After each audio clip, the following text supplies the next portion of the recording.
Chapter 5 Diagon Alley. Harry woke up the next morning. Although he could tell it was daylight, he kept his eyes shut tight. It was a dream, he told himself firmly. I dreamed a giant called Hagrid came to me when I was and I was going to came to tell me I was going to a school for wizards. When I open my eyes, I'll be home in my cupboard. There was suddenly a loud tapping noise. And there's Aunt Petunia knocking on the door, Harry thought, his heart sinking. But he still didn't open his eyes. It had been such a good dream. Tap, tap, tap. All right, Harry mumbled. I'm getting up. He sat up, and Hagrid's heavy coat fell off of him. The hut was full of sunlight. The storm was over. Hagrid himself was asleep on the collapsed sofa, and there was an owl rapping its claw on the window, a newspaper held in its beak. Harry scrambled to his feet, so happy he felt as though a large balloon was swelling inside him. He went straight to the window and jerked it open. The owl swooped in and dropped the newspaper on top of Hagrid, who didn't wake up. The owl then fluttered onto the floor and began to attack Hagrid's coat. Don't do that! Harry tried to wave the owl out of the way, but it snapped its beak fiercely at him and carried on savaging the coat. Hagrid, said Harry loudly, there's an owl. Pay him, Hagrid grunted into the sofa. What? He wants paying for delivering the paper. Look in the pockets. Hagrid's coat seemed to be made of nothing but pockets. Bunches of keys, slug pellets, balls of string, peppermint humbugs, tea bags. Finally, Harry pulled out a handful of strange-looking coins. Give him 5 nuts, said Hagrid sleepily. Nuts? The little bronze ones. Harry counted out 5 little bronze coins, and the owl held out his legs so Harry could put the money into a small leather pouch tied to it. Then he flew off through the open window. Hagrid yawned loudly, sat up and stretched. Best be off, Harry. Lots to do today. Gotta get you up to London and buy all your stuff for school. Harry was turning over the wizard coins and looking at them. He had just thought of something that made him feel as though the happy balloon inside him had got a puncture. Hagrid? Said Hagrid, who was pulling on his huge boots. I haven't got any money. You heard Uncle Vernon last night. He won't pay for me to go and learn magic.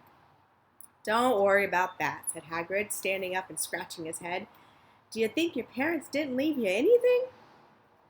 But if their house was destroyed, they didn't keep their gold in the house, boy. Nah, first stop for us is Gringotts. Wizard's Bank. Have a sausage. They're not bad cold. And I wouldn't say no to a bit of your birthday cake, neither.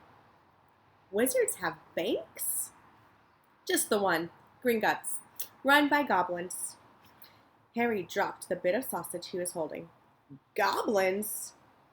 Yeah, you'd be mad to try and rob it. I'll tell you that. Never mess with goblins, Harry. Gringotts is the safest place in the world for anything you want to keep safe. Except maybe Hogwarts. As a matter of fact, I gotta visit Gringotts anyway.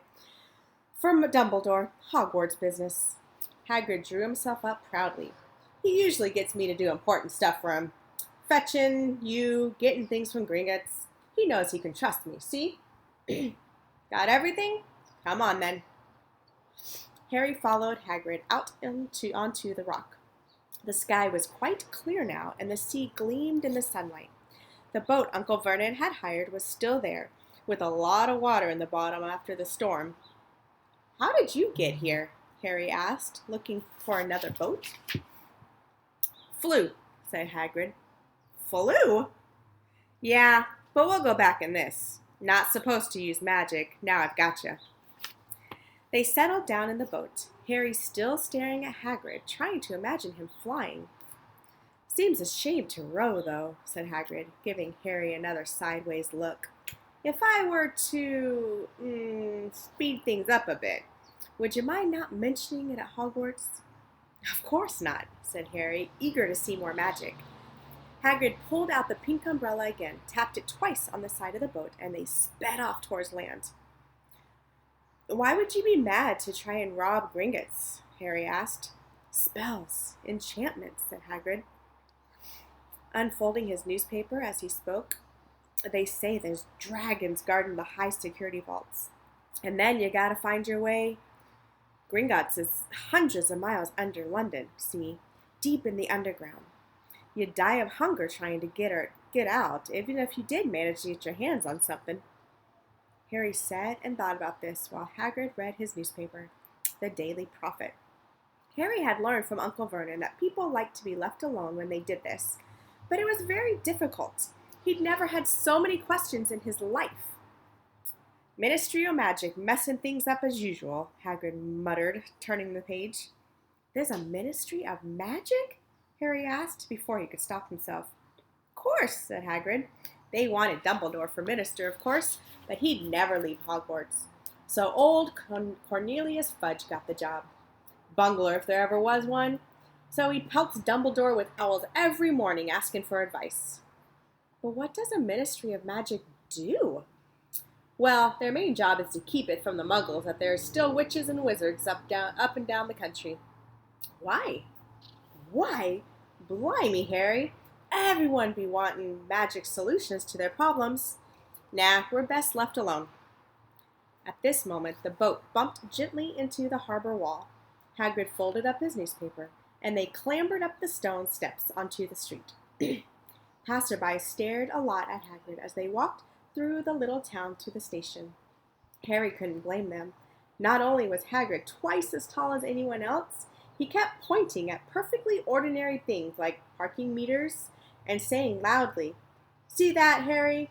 Things these muzzles dream up, huh?" "Hagrid," said Harry, panting a bit as he tried to keep up, "did you say there are dragons at Gringotts?" "Well, so they say," said Hagrid. "Crikey, I'd like a dragon." "You'd like one?" "Wanted one ever since I was a kid. Here we go." They had reached the station. There was a train to London in 5 minutes' time. Hagrid, who didn't understand Muggle money, as he called it, gave the bills to Harry so that he could buy their tickets. People stared more than ever on the train. Hagrid took up 2 seats and sat knitting what looked like a canary yellow circus tent. "Still got your letter, Harry?" he asked as he counted stitches. Harry took the parchment envelope out of his pocket. "Good," said Hagrid. "There's a list of everything you need."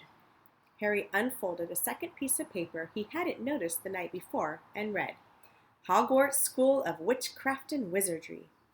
Uniform. First-year students will require 3 sets of plain work robes, black, 1 plain pointed hat, black, for day wear, 1 pair of protective gloves, dragon hide or similar, 1 winter cloak, black, silver fastenings. Please note that all pupils' clothes should carry name tags. Course books.